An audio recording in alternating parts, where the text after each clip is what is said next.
Okay, we're going to go ahead and start up again.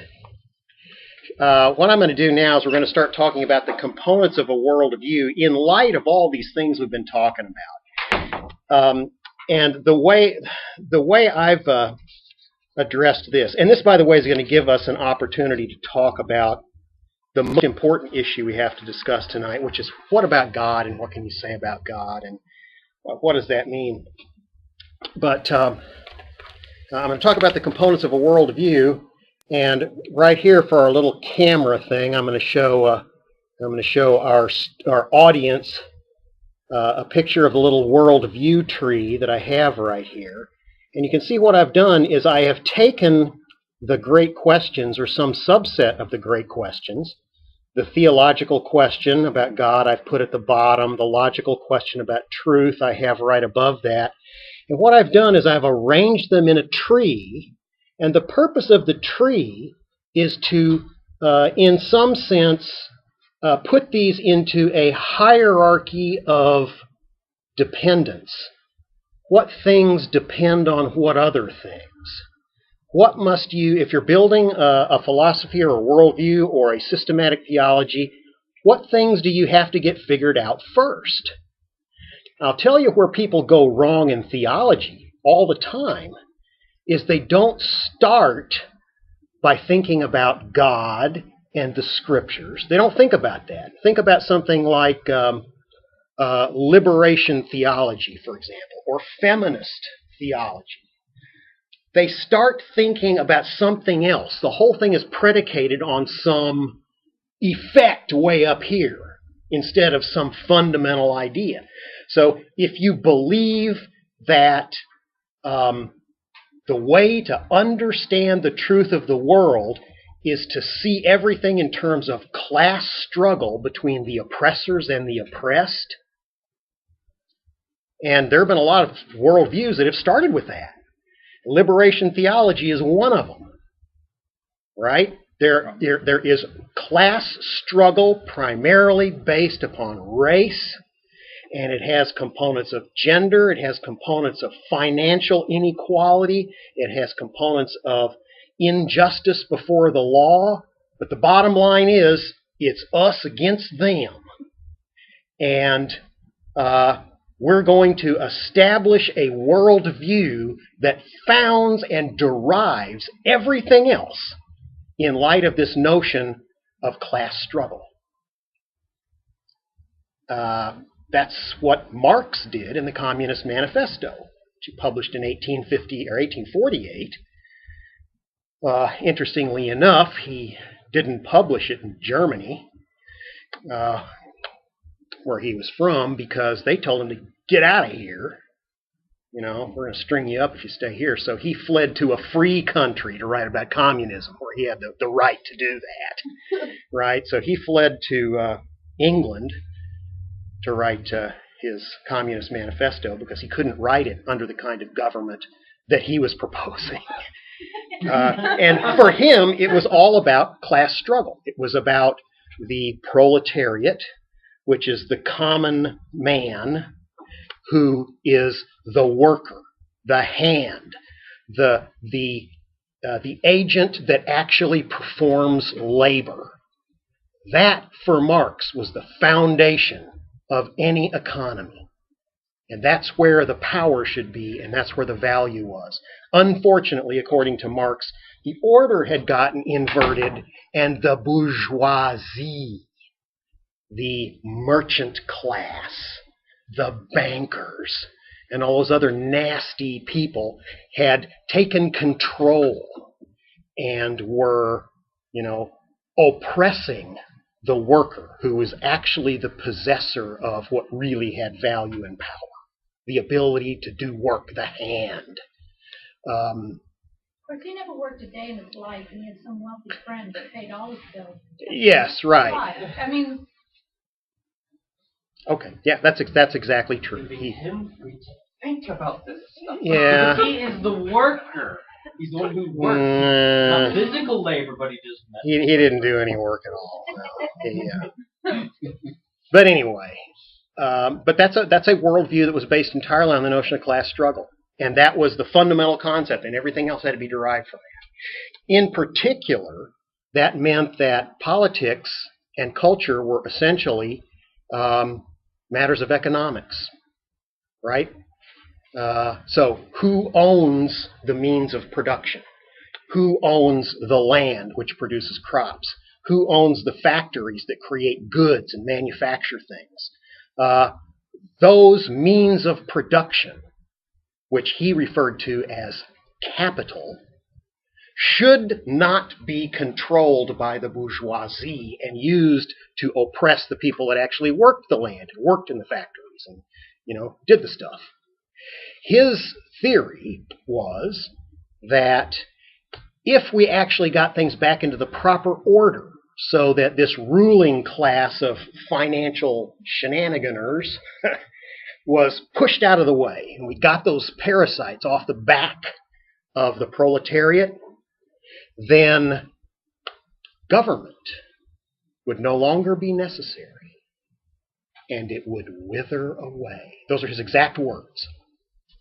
The state would wither away. You ever see any of that happening in Soviet Russia? Right, there's Khrushchev saying, "Man, I've lost 20 pounds this week." No, you never saw that stuff. That is not what happens. Marx completely got his notion of value backwards.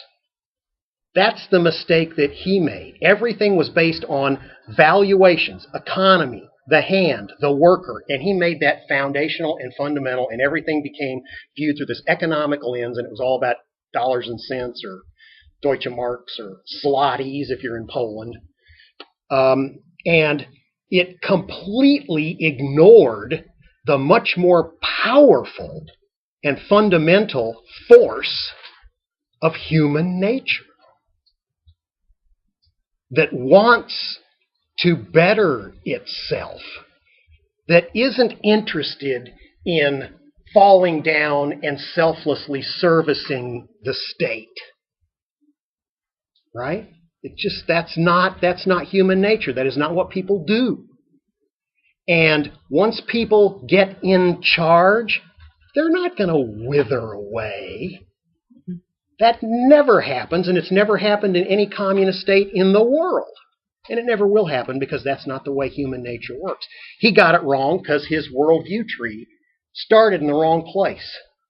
And I claim, and I actually give you examples here, if you select any pathological worldview, by my definition, of course, you'll find that it's easily described as the consequences of putting the wrong thing at the bottom of the tree. That's my personal opinion. Now, the way I've got things arranged here, once again, I put God at the bottom of the tree. Now, why didn't I put truth at the bottom of the tree? I thought about that for a long time. So since Jesus is true, theoretically God and truth should be. Well, let's be more fundamental. What is true? Ultimately and really, what is true? What God believes is true. That is, in my mind, the definition of truth. It's an incontrovertible definition. What is true in God's mind is true, period, QED, with a capital T, for everybody, in all circumstances, at all times. And it is absolutely so. I'm not making a distinction between the two, but you can say what he knows, what he believes, what he knows. They're interchangeable. I'm not making a distinction between those, is all I'm saying. What God holds to be true is true. And however he holds that idea, I don't want to say what he says, I don't want to say what he presents, because he always has to say things in a way that we can comprehend them. And that necessarily is going to reduce them to within the scope of our limited minds, and I think may compromise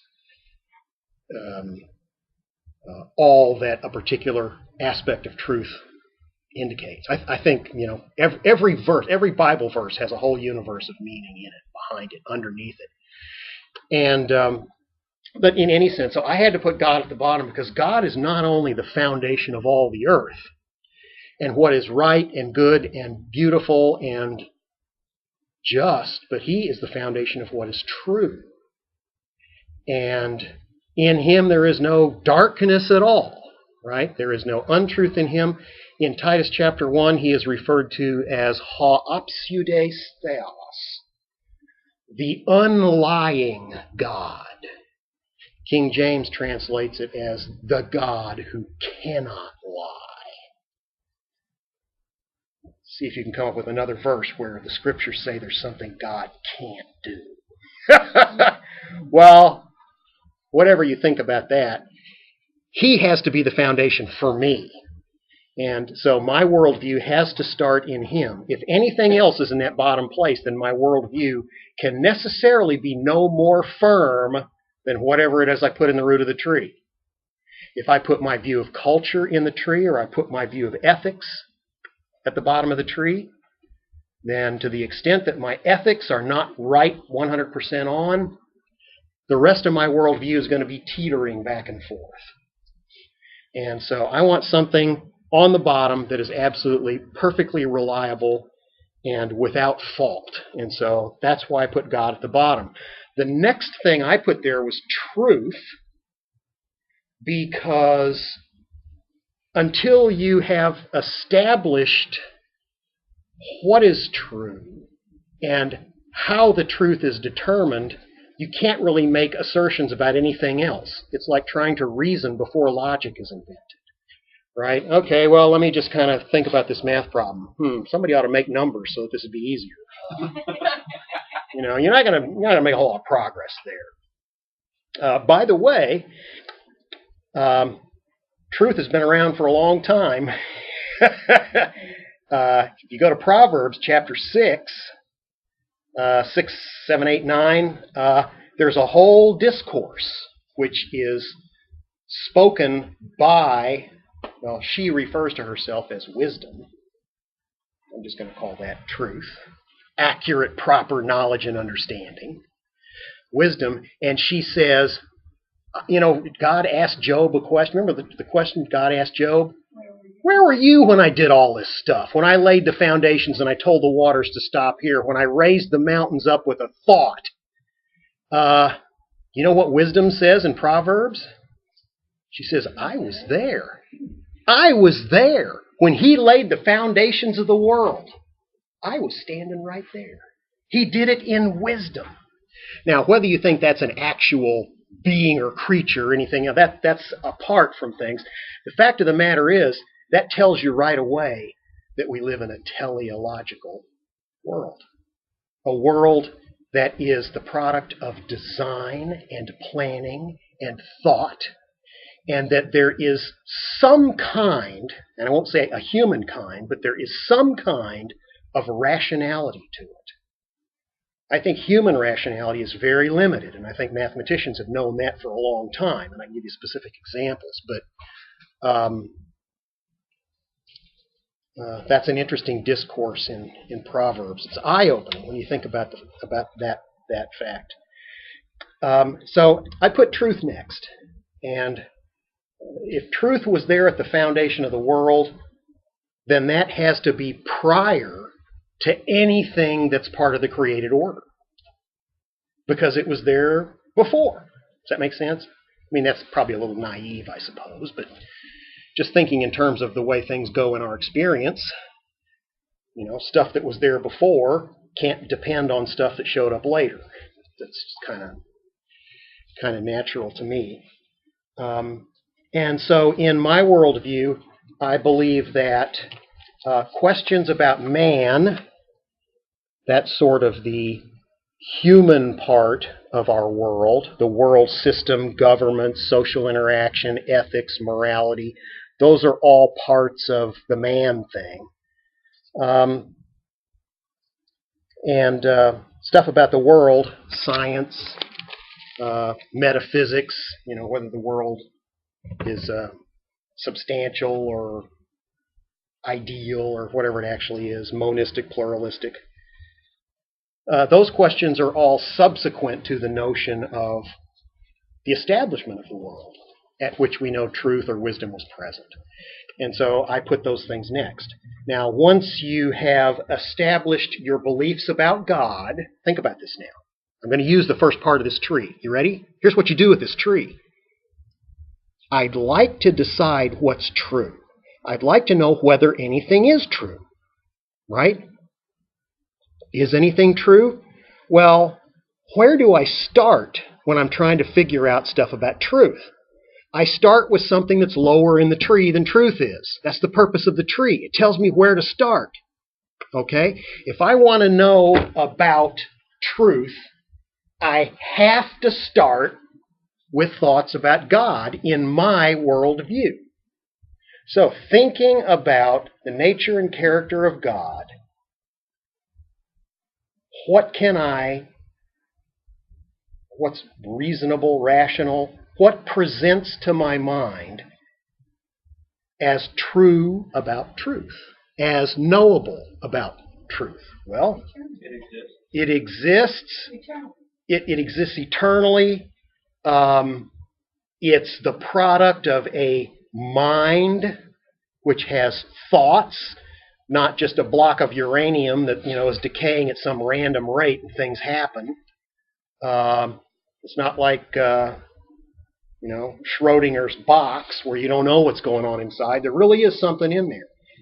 God is absolute. That makes me believe that what He knows is absolute. He's infinite. He's not sitting there wondering, well, 2 plus 3, should I make that 5 or should I make that 6?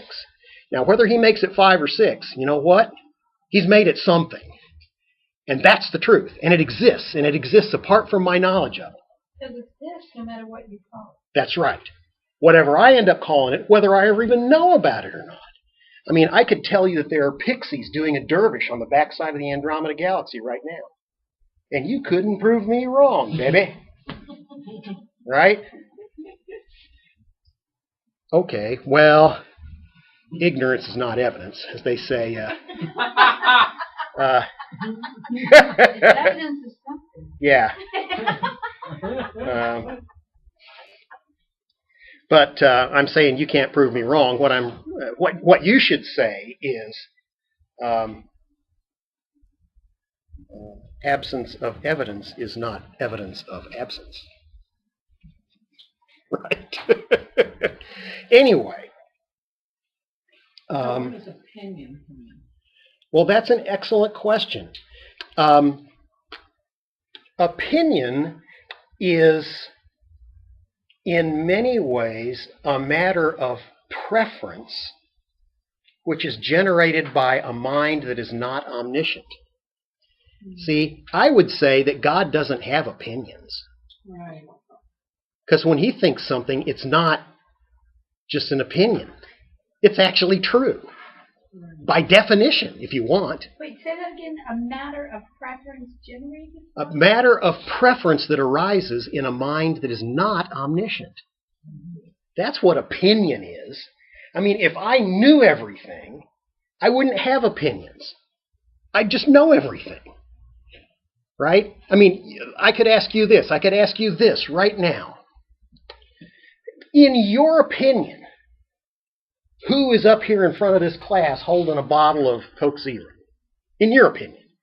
Right. Okay. Say Monte. Now, somebody downstairs says, well, it's probably Mrs. Hancock because she's the one that gives presentations up there. So in my opinion, it's... Now, which one of those is an opinion? It's the one down there, which may be based on plausible, reasoning and maybe even evidence. But once you've established a matter of fact, it's incorrect to refer to it as an opinion. And what did you define an opinion as again? An opinion is a preference that arises in a mind that is not omniscient. It's merely likely to be true in the assessment of that finite mind. All right, so when we say, well, what about opinion? Opinion, as we know, because the mind in which it arises has limited experience, limited knowledge, limited reasoning power, could be true or could be false. And what we're really saying there is it may match the fact in God's mind, or it may not match the fact in God's mind. And, Seems a lot less valuable. well, if you want good opinions, ask me. Okay, but no, that's a good thing to think about. So all of those sort of contingent things that are based on human wisdom and knowledge are going to be hanging from the man bubble, right? When I first drew this diagram, it had little bubbles in it, right? So there's the man thing there, and then things like authority, how we establish, and what I'm really thinking about there is governments, how we establish governments and organize ourselves and manage ourselves, and how we set up laws. Our human systems of governance are flawed. We all understand that, but God has said, I know it ain't perfect, guys, but that's how I am governing you day by day. So you need to obey the law, because I have established these things in order that you might live peaceable lives. That's what God says in the Scripture. It says that in Romans. I'm governing the world through human institutions so that you can live peaceable lives. That's why we got guys out there with guns and batons and, radar guns and all that kind of stuff, and they'll taselize you, and they might be wrong when they do that. I can't tell you how many times I've been tased right in the foot now. But it's going to be imperfect. But that's because these are things that human beings have maintained. Now, God established these things. God intends us to cooperate with them. But these are things that people do. And issues of ethics and morality. I haven't made a distinction between ethics and morality here. And you might think that ethics is much more fundamental than I have put it here. But when I use the term ethics, I am talking about the implementation of moral principles. That's what I'm talking about. How you actually put them into practice. That's what I mean when I say ethics. So for me, morality is the principle and ethics is the practice. So for example, is it ethical for me to give a student a bad grade because I think they have bad hair? That student has such bad hair, I'm going to give them a C when they actually earned a B. Is it a class about how you do your hair? No, it's a math class. It's a math class, and I don't like the way that guy does his hair. It offends me. It's always bothered me, and so, you know what? Nobody will ever know. And I'm a full professor, so I can do anything I want. And so he's getting a bad grade. Is that ethical? Well, that's an implementation of some moral principle, which probably says something like, think about my justification, because of the level of authority that I have and my personal importance, things that offend me ought to be punished. That's the principle. That's the moral principle. Now, is that actually a valid moral principle? Well, that's why you argue about this stuff. And that really is a question that goes back to the truth question. Okay? Going full circle here. Authority's a little too far down that tree. So I would put morality. Morality for me is down close, is part of the truth thing. Doesn't morals imply there is someone who sets the standard? Yes. I mean, it sets the standard. Yes. Where does that standard come from? It comes from God. Well, then if it comes from God... Well, where does authority come from? Where does science come from? Where does... Everything goes back to God. I think your tree should have man, and under that... Okay. World. Well, then you should do that in your tree. You have to. Yeah, and you should. You should. But what you're doing when you build this tree is you're saying, how am I going to answer? How am I going to find my principles in these various areas? And whatever is going to help you make that happen practically for you is a good thing to do. And that's why I built this for me, because it helps me to kind of do that kind of stuff. In terms of values, I'm thinking about values like Obviously, sort of. That's really cool. I Sorry, here I go. Goodbye. Okay, that's I okay. chose this. What's that? This. Values are I chose this. Well, we all have our personal things that we think are, I think this thing is better than that thing. And I'm not using values in the sense of moral values here. That's all under the ethics bubble, right? I'm thinking in terms of, like beauty. What's beautiful and what's not beautiful? What is better than another thing? If I had two restaurants I want to go to, how do I make that decision? Or if I'm going to choose an employee, how do I pick? I want one that has good hair. That's obviously at the top of the list. But so I stuck that up there. Now that's all the sort of human stuff.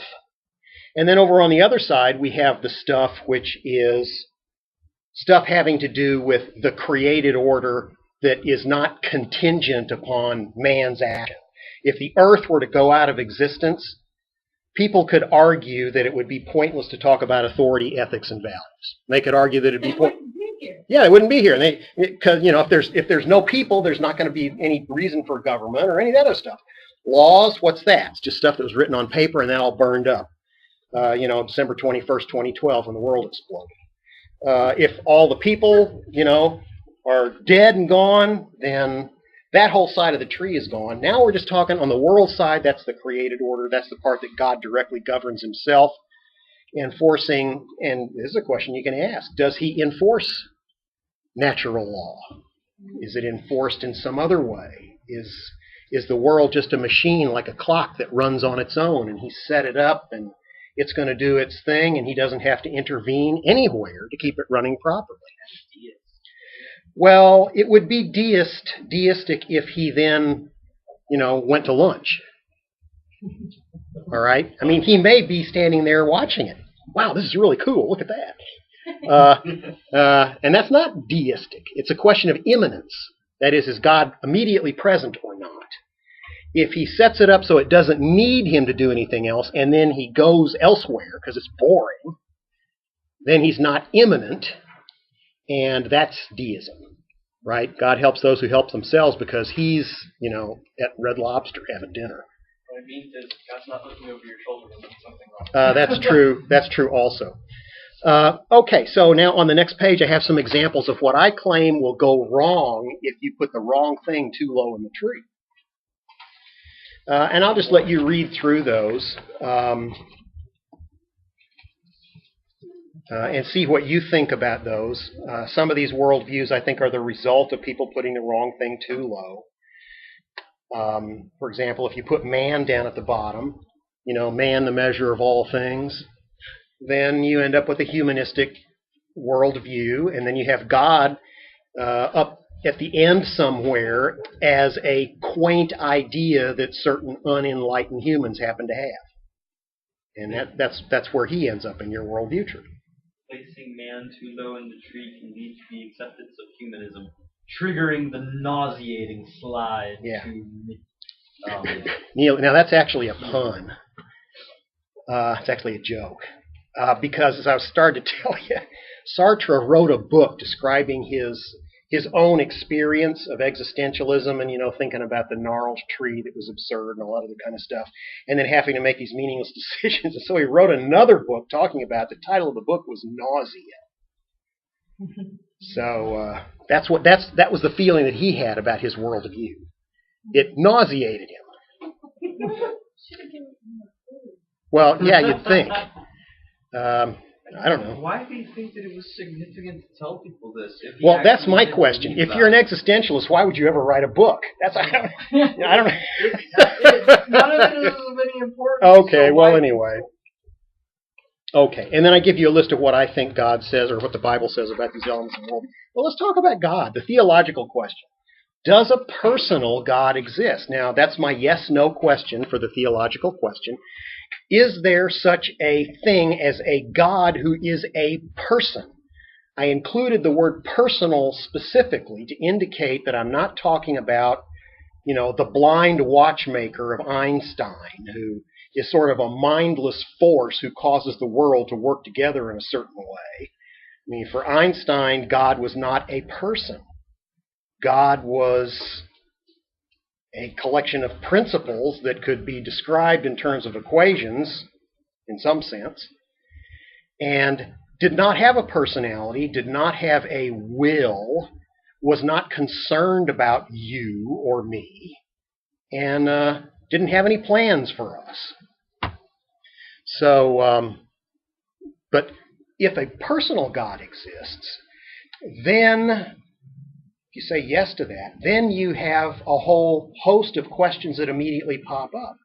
If God's actually a person, that suggests that communication or some sort of relationship or interaction with another person is possible, since I am a person.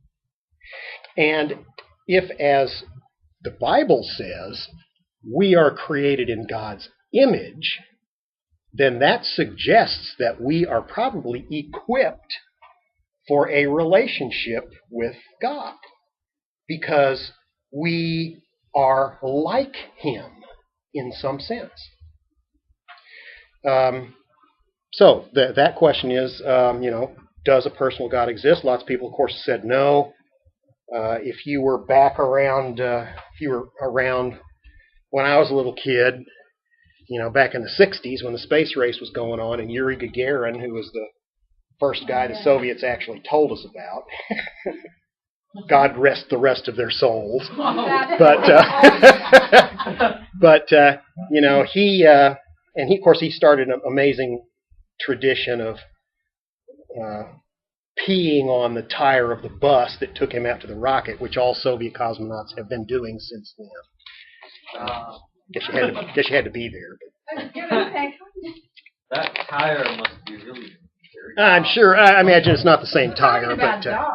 I mean, come on. well, you got to do something with that vodka. But so he went up into. He was the first guy to actually go orbit the Earth before any Americans had gone into space, and he came back and gave a news conference, and he said, "Oh, I was up there and I didn't see God."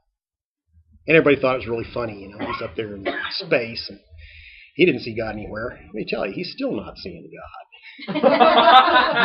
Okay. But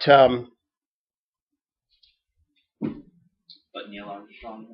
Well, we made it to the moon first. We made it to the moon first. That's what matters. Some views about God. I've given you a list of some of them here. Theism, which is merely a worldview that says there is at least one God. I'm being careful in the way I say this now.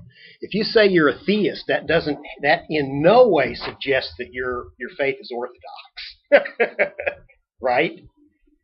I mean, you can believe in the God of Coke Zero who inhabits all these bottles. And why am I taking communion like this? Because I want to imbibe this little God that lives in this bottle, because it gives me fizzy power. So just saying that you're a theist doesn't mean that you're not a Muslim or a Jew. Doesn't mean you're a Christian. Doesn't mean you're Catholic. Or, you could be Hindu and have 500 million little gods floating around. Now, one thing that you can't have is you can't have multiple omnipotent gods, because that gets you into logical contradictions. Because if this guy is omnipotent, then his power is unlimited in scope. But this guy is also omnipotent, so his power is unlimited in scope. So this one falls under the purview of this one, and this one falls under the purview of this one, and now you just got this problem, see? Paradox. Yeah, well, anyway. So nobody really holds a position that says there are multiple, all-powerful gods. So folks that want to have more than one God, and in fact, lots of folks that only want to have one God, want to put him in a box so that you don't get into trouble. So you can be a theist, you can be an atheist, and there are lots of brands of atheists. If you go on to, like I'm on this web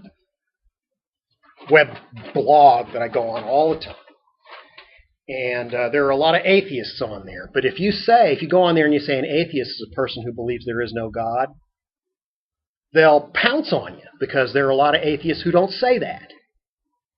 they have some back-off position from that, because they recognize it's problematic to make a positive claim that something doesn't exist. Right? I mean, I told you about the pixies on the backside of M31. Maybe they're there. So, since you can't prove that they aren't there, even though I've made no attempt to prove that they are, it's really kind of ridiculous for you to claim positively with absolute certainty they're not. Because you don't have any basis for that claim. And I can make claims like that all day long. And you can't explode any of them. You may want to explode me. But, so most people recognize that radical atheism like that, that positively asserts the non-existence of a deity of any sort, is an unsupportable position, rationally. And so they'll have various back-off positions. And I'm not going to go into that stuff because, frankly, we don't care. But when you talk to somebody and you're off at college and they say they're an atheist, ask them to explain to you what they mean by that, because you'll be surprised. Sometimes they're really a version of something in the middle here, which I said agnosticism. That was a term that was coined by Thomas Huxley back in the 1890s. And it comes from the Greek word gnosis, which means, gnoso means I know, and gnosis is the noun form. It's a Greek word, refers to knowledge. It's a word that's used in the New Testament all the time. We will come across that word again when we talk about church history and talk about the Gnostics and Marcion and Tertullian and all those guys, and modern Christian Science, which is just rehashed Gnosticism. But we'll come back across that again in another presentation. But when you put the letter alpha in front of a Greek noun like that, it's called the alpha negative or the alpha privative. It means either not being whatever that thing is, or not having whatever that thing is. That's the privative. So, an atheoi is one who does not have a God. That's what the word means. And so Thomas Huxley said, well, I'm not that because I can't positively prove there's no God, but I'm an agnostic, which means I don't know that there is a God or there is not a God. So I will just hold myself in this permanent state of suspended belief. James calls that halting lane between two opinions. But we're just going to say, I don't know whether there's a God or not. And in fact, if there were a transcendent being, that is a being which is beyond the physical universe, how would I ever know that? And in fact, that's an excellent question. How would you ever know if there were a transcendent being, something that was outside the universe we inhabit? There's only one way. If he comes here and says, hey, wake up, I exist. So such a transcendent being would have to take the initiative. Hence the incarnation and blah, blah, blah. But so that's the deal with that. But agnostics are sort of in the middle ground there, saying, I don't know whether there's a God or not. You can't really convince me that there is. I know that I can't prove that there's not. Therefore, I'm just going to stay in this state of not knowing.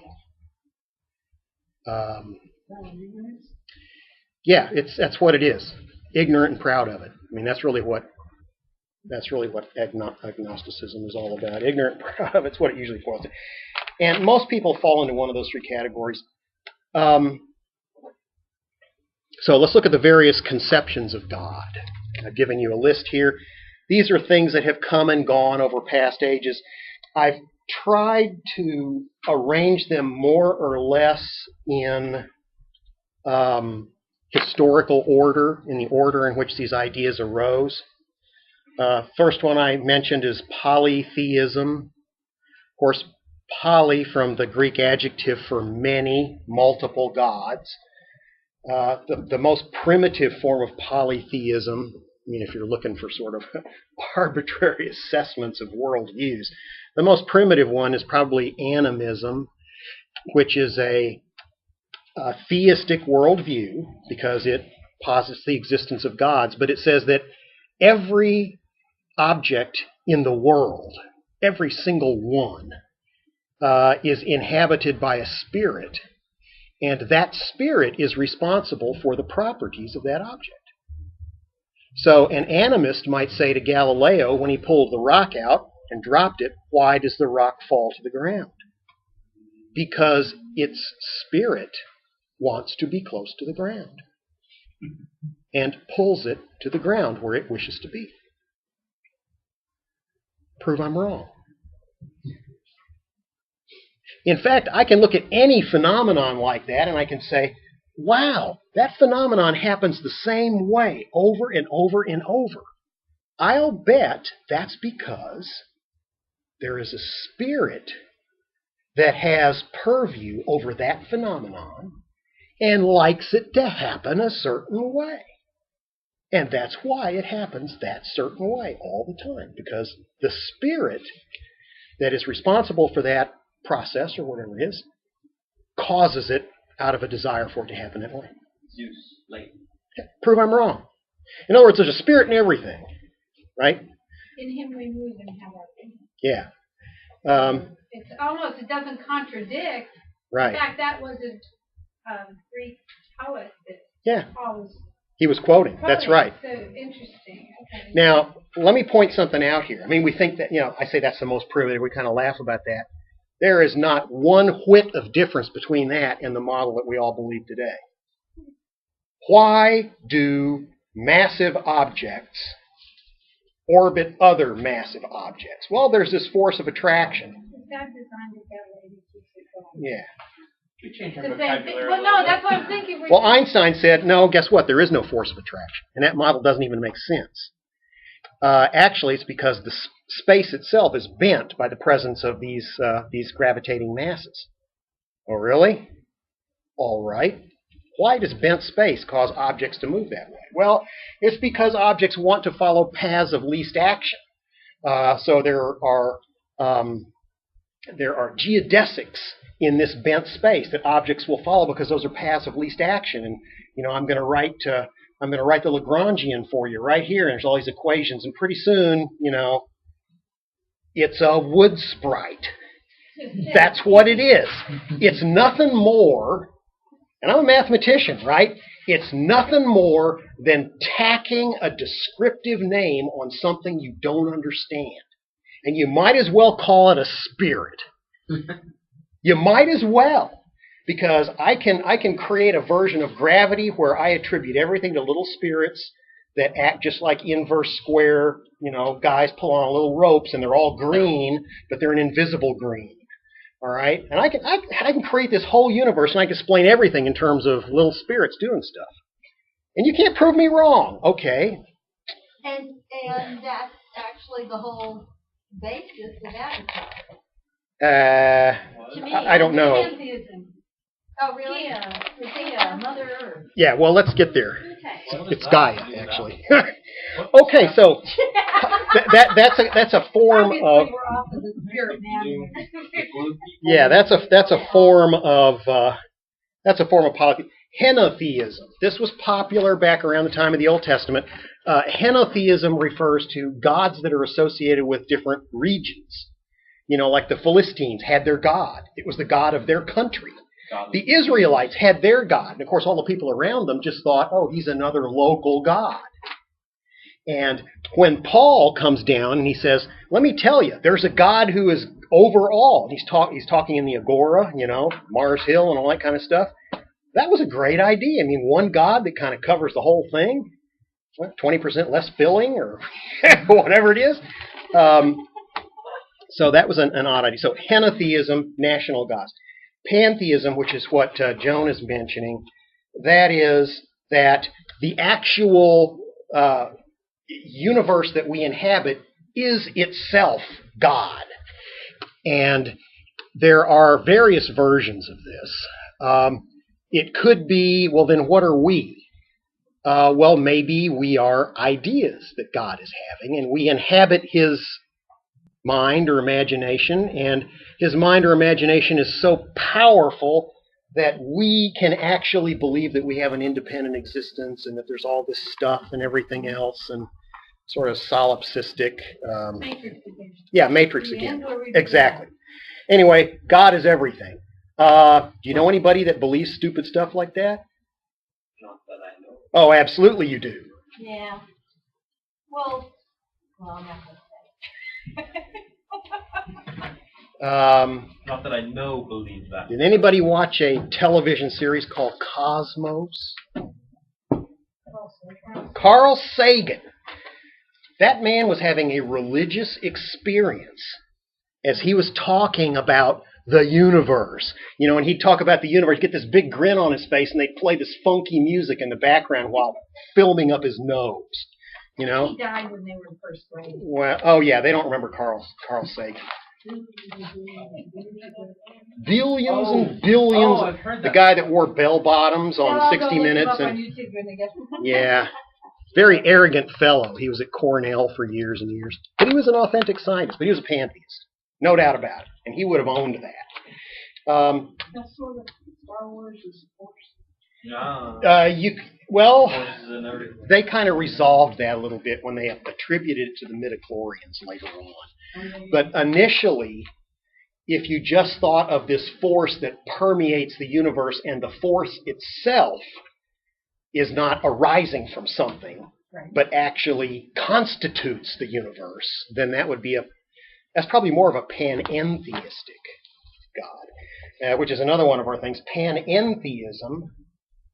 Let's see, do I have it in here? Yes, number 12. Panentheism says that God includes the world, but is actually sort of like stuff that the world is sort of soaked up. You know, it's like the world is saturated with this thing which has God got. is separate from, but in all things. He is not to be considered to be the universe. He is something that permeates the universe and includes the universe. So he may have parts that are outside, and he may not be material, for example. He might be spirit. So He's in the Can't even universe. comprehend. I'm sorry. I mean, I really never. He's in the universe, but that doesn't necessarily mean that he is. But it says in all things. I know. don't want to know, I'm really. just Try telling. to- These are yeah, the. I'm giving you these are formal definitions here. Under Karl Barth, he's totally other, wholly other. Yes. Completely transcendent and unknowable. Of course, monotheism refers to a theology that has a single God. That doesn't mean it's a Christian God, by the way. Oftentimes, what they call the three great world religions, Islam, Judaism, and Christianity, those are monotheistic religions, and therefore there's this temptation to identify their gods as a single person, which some people do. Some people say, even Muhammad said that Allah was the God of the Old Testament, and that Christians were people of the book, and you shouldn't be mean to them, except then later he said you should kill them. But I'll let you sort that stuff out. Deism, as J.D. was pointing out, that's where God is an uninvolved creator. He makes it, he sets it up, he winds it up, he gets it all going, and then he, goes off somewhere else. There's a great story. I guess it's Elijah who does this when he's talking to the prophets of Baal. Most people don't get this because they read the King James and they don't understand the metaphor. But remember when he was challenging the 400 prophets of Baal, and he said, "All right, you guys do your thing all day long. Here's your wood. Call down fire from heaven." And they're dancing around, cutting themselves with rocks and singing their songs and all that. And then he comes around and he says, "God not hearing you? Maybe he's asleep, or maybe he's covered his feet." Covered his feet. That's a euphemism. That's where you go off somewhere else and you drop your robe so you can use the bathroom. And it covers your feet. All right? Maybe he's on the toilet. That's what he was saying. So anyway, next time you read that passage, you'll know what they're talking about. You know, if your God's in the John, you got a real problem, and I can understand why. Philosophical. No. No, he was a very earthy kind of guy. But you know, and then the next day he was running for his life. But I understand that. Yeah, but that Which is I didn't used to understand. that's the deistic God, deistic supernaturalism. That's where God kind of gets the whole world started, and then he goes off somewhere else, but it's like he's left a smoke alarm behind, you know, just in case something goes wrong, so that he can rush back and get things back in line.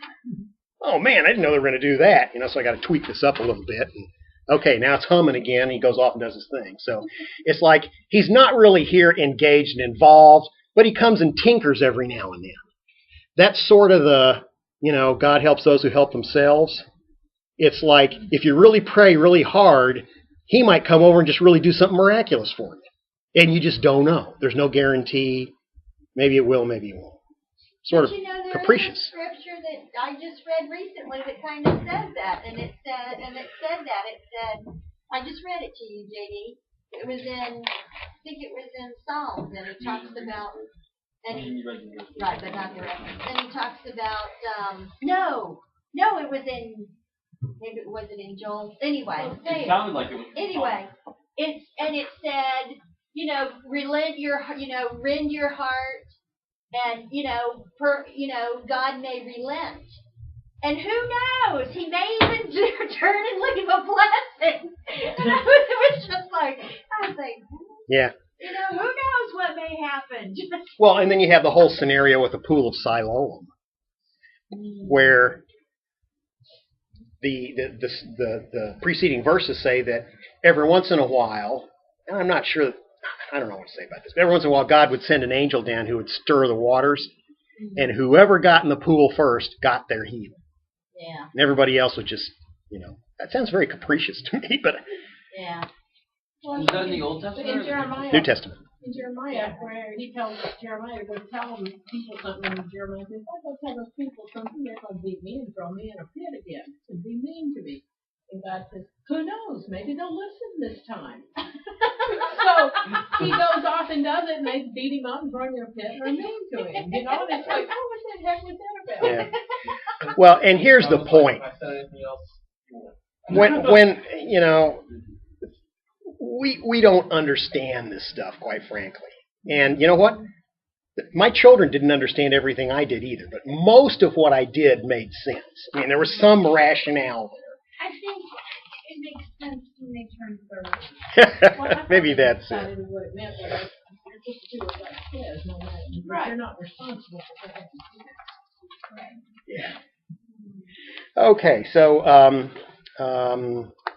humanism, of course, meaningless man, the measure of all things.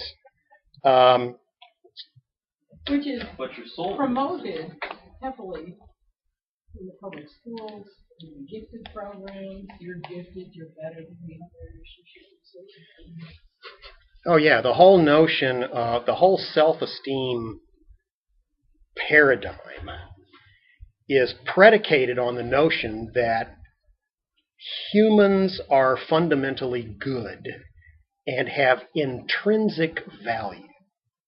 That is, totally apart from any considerations of ability, skill, training, knowledge, willingness to do good, or anything else, humans are basically good from their birth, and if properly instructed and trained, will grow up to be enlightened individuals who will be self-actualized and make positive contributions to society. Crime will be destroyed.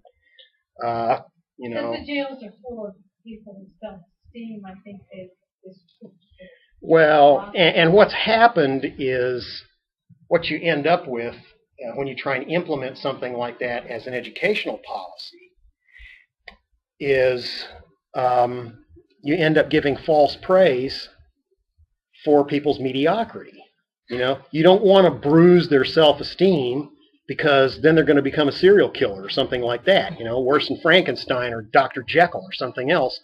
And so you don't want that being traced back to your door. So don't tell Johnny he did a bad job. Tell him, you gave it a good try there, Johnny, and here's your green star, but everybody's got to get a green star. You can't give this kid a green star and that kid a gold star, because that sends a message we don't want to send. That's making a distinction between people, and that says that people are different, and therefore... Which they achieved what they wanted, making everybody feel stupid. Well, exactly right. I have no motivation. There's no reason for me to excel. There's no margin in doing anything more than the absolute minimum. There's no benefit at all. It's been proven. I just want to make sure. That Americans score highest, American students, on how they feel they do in math, they rank highest. They rank 1 out of 12 nations that they did these tests in. The Japanese rank the lowest. Well, the Americans rank 43rd in the world in math skills, American 12th graders. So, so we achieved that self-esteem. Everybody feels good, but they honestly can't do it. They can't do the math. Yeah, I read a story in the New York Times. This has been 3 or 4 years ago now. It's better to feel stupid, is what I'm saying, and do well in your work. Okay? Did you understand what she was saying? She said when you ask across the globe how we think we are, how good of a math student we are, Americans think they're just great. Oh yeah. I think we're great. And the Japanese are the best. I have a green star to prove it. I'm great. But they rank well below. Sort of unjustified, American exceptionalism. It's the difference between everyone's created equal and everyone is equal. Quite so, quite so. Oh, well, here's the story.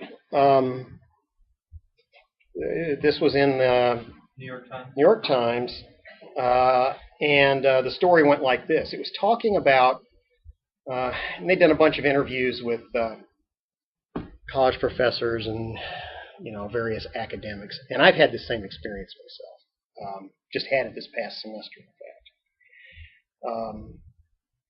They said that what is happening is that, firstly, there's no motivation to excel for students in high school.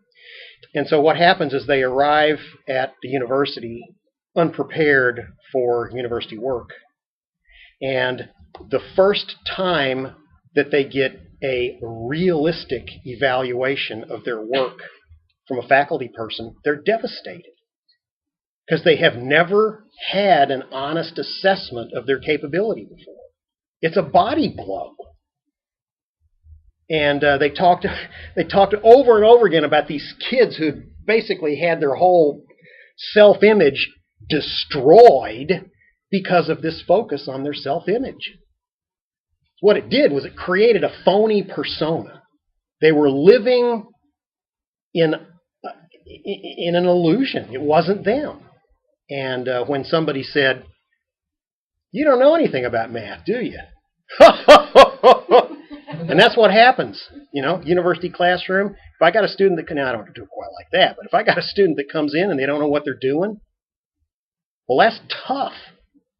That's tough. I got 20 other students, and I'm not going to stop to try and shore you up, buddy. You find out the first week so you could give them a drop ad slip? Well, not always. I mean, sometimes they get halfway through and then they suddenly realize they're not up to it, and then they think it's your problem, because it's always been the teacher's problem, Failing? I never fail. I've never failed anything in my life. There must be something wrong with you. You must be unfair. You must have it in for me. And you can see where that comes from. And so I'll tell you, if you give a student a lousy grade these days, you better have the documentation in line. Can't be because of their hair. Well, no, can't be because of their hair. But we've got crates in our house, crates and crates. I have to save everything for 3 years. Every piece of paper that students hand in, I have to save it for 3 years just in case they come back and sue the school. Now, I've never had that happen to me, and I've given Fs and I've given Cs. If you give an F to a graduate student, they're thrown out of the university. And I've had to do that. I had to give a B, heaven forbid, to a student last term. And they were just devastated by this B because they'd never gotten anything but an A. And so now they're having this mental crisis, and I'm sorry about your mental crisis, but that's not my problem, quite frankly. So anyway,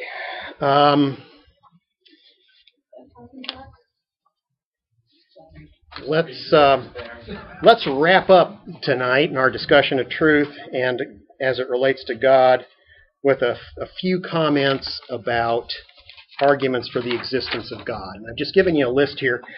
There are 5 arguments that are usually referred to as the 5 ways of Thomas Aquinas. And he listed sort of 5 fundamental proofs of the existence of God. They are scholastic in nature. They are called a posteriori arguments because they're based on our experience. All right. There are also arguments for the existence of God that are a priori. That is, they're based only on some form of reasoning or logical argumentation that has nothing to do with experience. All right. So if something requires experience, then the argument happens after the experience. That's a posteriori, after the fact. A priori means before the fact. Okay. Prior and posterior, right? You got that? Latin terms. The etiological argument. That is, in the world of experience, we observe that nothing happens without a cause. Things don't happen for no reason. For every effect that you can find in the real world, if you look closely, you'll find its cause. It would be ridiculous to assume that the entire thing got started with no cause at all. Therefore, there must be a first cause. That first cause we call God. That's the etiological argument. Now, I'm not saying that any of these are airtight logical arguments, but these are the historic frameworks of the arguments. The cosmological argument. The universe exists. Things do not come from nothing. It has never been observed that something comes from nothing. Since the universe exists, it must have been created. There must have been something prior to it, and that cause we call God. The teleological argument. When I look around, I don't see chaos. I don't see atoms and molecules floating around disorganized in front of my face. I actually see order. I see systems in the world that operate, that function as complex machines, as it were. And these systems can be from the very smallest scale all the way up to covering the entire world. And such systems must necessarily imply a plan and a purpose. Therefore, a planner and a purposer must exist, and this planner we call God. That's the teleological argument. The argument from design is very similar to it. It says when I look at things, I can't look at anything and see total chaos. I always see some kind of organization. If I look closely enough, I will see molecules that are connected together in the same way molecules are always connected together. This is not a world that is constructed piece by piece based on accident. It's constructed according to some kind of collection of rules. That rule maker we call God. I'll skip over number 6 for a second. Or number 6. The argument from adaptation. When we look, even if you believe that evolution is true, we don't see animals born with 5 legs. We see animals evolving if they evolve, which I don't believe, by the way. But if you believe they evolve, they always evolve in some way that there is an order, a pattern. They're fitted to live in the world that we inhabit, and therefore that process is being directed by a mind, and that mind we call God. Axiological argument. We see a world where all things that are able to make choices do make choices. They evaluate things as being better than other things. And that suggests that there is a notion of value which is universal, because we see it everywhere, and that implies that there is a great evaluator that we call God. The moral argument: all men, from whatever culture, have a notion, inherent, it would seem, from birth, that some things are right and some things are wrong. They don't all agree on what those are in the details, but in the large they do. In every culture you will find that people believe that it's wrong to go around indiscriminately killing other people. Well, a moral nature like that doesn't come from nowhere. It implies that there is an infusion of morality into the human as he was created. It's bound into him. And since all men everywhere have a moral sense, there must be a morality which is universal. And the creator of that morality we call God. The religio-empirical argument: all men have religious experiences. They may think they're dreams, they may think they're hallucinations, but all men from time to time will have experiences where they seem to have been touched or to touch something which is beyond themselves and outside the world of sense experience. Such experiences could only come from God. The epistemological argument: the world is not just physically ordered, but it is capable of being understood by a rational mind. That is, we can look at physical processes and write down equations. We can infer by observation certain fundamental principles by which the world operates. That says that there is an underlying rationality to the world. And such rationality could not arise by irrational random chance, and therefore God exists. The anthropological argument: this was Francis Schaeffer's favorite. He says there is no way to explain the way man is other than to accept the existence of God, in whose image he is created. Man is wholly unlike anything else that exists in all of creation so far as we can see. He is unique in his personality, in his interaction with the world, in his ability to think and reason, to love, to sacrifice himself for a principle. That is not natural, that is supernatural, and therefore God exists. And then I'll close our discussion tonight with number 6, the ontological argument, which was first formulated by St. Anselm. And he said this. And this is an a priori argument. And it's kind of weird. And here it is. You guys ready? It's a purely logical argument. He said this. It is possible for us to consider rationally things and imagine about them certain properties. And he said, let us consider that than which nothing greater can be conceived. Yeah. That than which nothing greater can be conceived. In other words, let's talk about that thing and let's call it X, that has the property that it is not possible to conceive, even to conceive of something that is greater. Okay? That than which nothing greater can be conceived. We consider that thing. All right? Are you ready? Now, I could conceive of that than which nothing greater can be conceived as either existing or not. Which is greater? Existing. Therefore, God exists. What? Wait a minute. Again. I'll let you cogitate on that. That is a very strange argument. But he got it. He got it. Quickly. Now, here's the trick. You say, wow, I've never heard anything like that. I'm not even sure what logical principles it rests on or blah, blah, blah, blah, blah. Some very high-powered thinkers have had real struggles with that proof. In particular, Bertrand Russell, at one point in his life, actually regarded the ontological proof as a valid proof.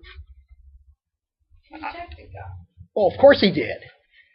But there's a story told about Bertrand Russell. He's walking down a lane, and he has his little tin of tobacco in his hand.